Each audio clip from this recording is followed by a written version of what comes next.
All right, so it's right now Monday, March the 14th, 2022, also known as Pi Day. Current time is about 1:15 p.m. and look at this, we're at the McGill REM Station here at the construction site for it. And look at this, we got a structure now taking shape. I'll change angles here and show you.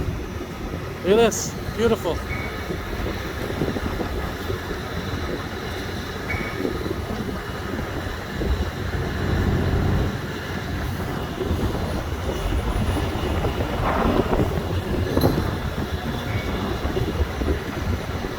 So definitely this is taking shape,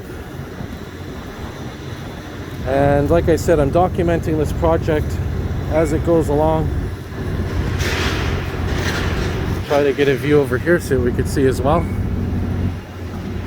Yeah, but look at that, they got the structure coming into shape. Beautiful.